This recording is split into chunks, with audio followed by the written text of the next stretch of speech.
C'est ultra important de savoir se taire et écouter. Et oui, j'ai beau former des personnes, j'ai beau accompagner des personnes, j'ai beau les mentorer, j'ai beau donner plein de conseils dans mes contenus, dans mes programmes, dans mes accompagnements, dans mes conférences. Mais je continue toujours à me former, à faire appel à des experts qui m'ont donné le recul que je n'ai pas, à avoir aussi des mentors qui m'accompagnent, à avoir des coachs, thérapeutes qui vont m'aider sur différents points de la vie parce qu'on ne peut pas y arriver tout seul. Et s'il y a bien une chose que j'ai appris, c'est qu'à chaque fois que je fais appel à quelqu'un pour m'apporter quelque chose, je me tais et j'écoute. Savoir se taire et écouter, c'est une qualité indispensable si vous voulez progresser dans votre vie et dans vos affaires. Pourquoi? Parce que oui, bien entendu, vous n'allez pas être crédule, vous n'allez pas non plus être trop sceptique. Pourquoi? Parce que c'est un équilibre. C'est un équilibre parce qu'il y en a qui sont complètement fermés à tout, qui sont ultra sceptiques, qui vont toujours tout rejeter avant même de tester ou d'expérimenter. Et à l'opposé, il y a ceux qui sont complètement crédules, qui sont un peu naïfs, entre guillemets, qui vont tout gober sans jamais rien remettre en question. C'est un équilibre. Oui, il faut avoir un esprit critique. Oui, il faut savoir aussi prendre du recul. Oui, il faut remettre en question ses certitudes, mais aussi ce qu'on peut nous dire quand des gens vont nous dire ben, ça c'est la vérité. Mais ça n'empêche pas qu'il faut aussi être ouvert. Il faut savoir écouter, expérimenter, tester et trouver ce qui est bon pour nous. Et puis c'est ok parce que très souvent, oui, il y a des choses qu'on m'apporte et puis je vois que ça ne me correspond pas ou que ce n'est pas adapté pour moi, mais je vais toujours écouter et surtout, je vais expérimenter avant de juger. Je vais vraiment expérimenter, je vais aller au bout des choses, je vais tester, je vais me taire, écouter ce qu'on a à me dire, creuser, poser des questions, être curieux, expérimenter, faire un bout de chemin et voir ce que ça m'apporte. La meilleure façon de savoir si un enseignement, quelque chose fonctionne, c'est de l'expérimenter. Combien me disent, mais oui, mais ça je sais déjà, ça je sais déjà, je l'ai déjà entendu. Mais est-ce que vous avez vraiment expérimenté? Est-ce que vous êtes allé au bout des choses? Est-ce que vous avez aussi lu entre les lignes? Est-ce que vous avez compris la substance vraiment? La force de ce que vous apprenez.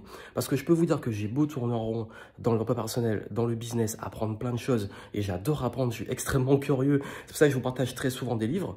Il y a une chose que je remarque, c'est que finalement, les choses les plus puissantes, elles sont souvent déjà là, et elles sont extrêmement simples. Et le tout, c'est de revenir dessus, de prendre de la maturité, d'avoir de nouveaux regards. Et c'est pour ça que même les livres que j'ai lus il y a 10 ans, que je relis maintenant, je ne relis pas le même livre. Même les enseignements que j'ai maintenant, bah, j'y vois pas la même matière. Ce qui veut dire que peut-être aussi dans 10 ans, que tout ce que je suis en train d'apprendre aujourd'hui, je verrai encore de façon différente parce qu'on évolue. Et c'est ça en fait, c'est que chacun, on passe différents caps dans sa vie de maturité, d'évolution, de connaissance, de recul. Mais pour ça, ça demande de se taire et d'écouter. Et surtout de ne pas rentrer dans le fameux « oui, mais il y a une objection. Le problème, c'est que j'y crois pas, je sais déjà. » Ça vous ruine vos chances d'apprentissage. C'est extrêmement important que quand vous voulez apprendre, quand vous voulez progresser, il faut que vous ayez ce qu'on appelle ce growth mindset.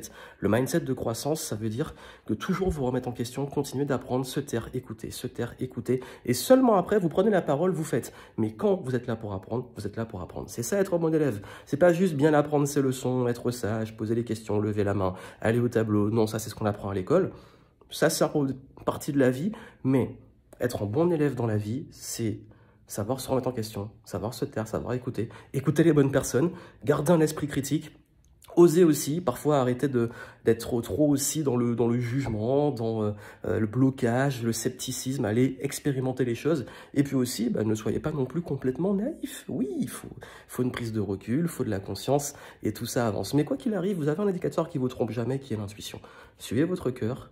Et surtout, restez à l'écoute de la vie, à l'écoute de vos opportunités, à l'écoute des enseignements, des informations, à l'écoute de ce qu'on vous apporte, à l'écoute de... C'est quand on est à l'écoute, quand on observe, quand on écoute, quand on observe, quand on regarde, quand on ressent, c'est là qu'on progresse vraiment. Retenez cette leçon et continuez d'apprendre, parce que en fait, je reste persuadé, plus le temps passe, que on commence vraiment à dépérir au moment où on arrête d'apprendre. Plein de succès à vous, et moi je vous dis à très bientôt.